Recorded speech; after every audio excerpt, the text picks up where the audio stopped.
I'm ready to learn Shloka number 40 today. What does Krishna say in this Shloka? Let's chant it and find out. Repeat after me.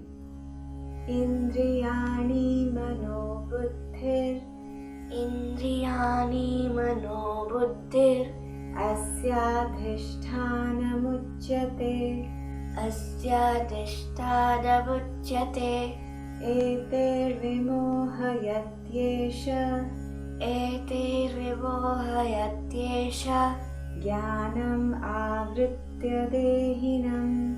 Jnanam avritya dehinam. Very good. Let's chant it together now. Indriyani mano buddhir Asyadhisthana muchyate etir vimohayatyesha jnanam avritya dehinam. What does this shloka mean? Here Shri Krishna says, the senses, the mind and the intellect are the seat of desire. Through these, it veils the wisdom and deludes the embodied being. In the previous shlokas, Shri Krishna told us that ignorance of our true selves leads to desires. Desires can become powerful enemies within us that cloud our wisdom and lead us further down the path of ignorance. Desire by itself is not bad, but when desires overpower our buddhi, they can create havoc within our minds and lead to a great deal of agitation and sorrow. Arjuna naturally wants to know how he can defeat this formidable enemy. But before we can begin to defeat this enemy within us, we need to pinpoint its hideout.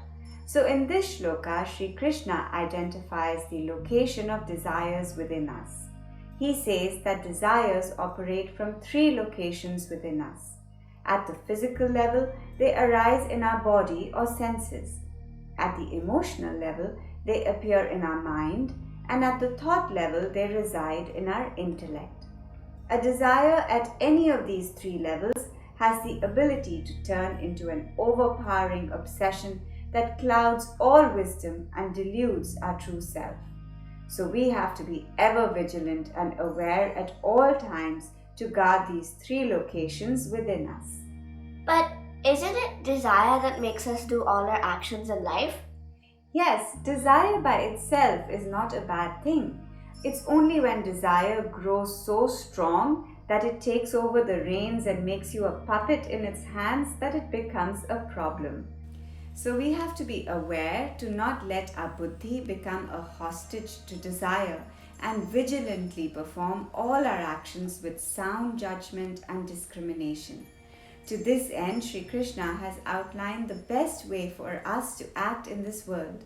By following these teachings, we can do our respective duties perfectly, continue to evolve spiritually, and avoid suffering.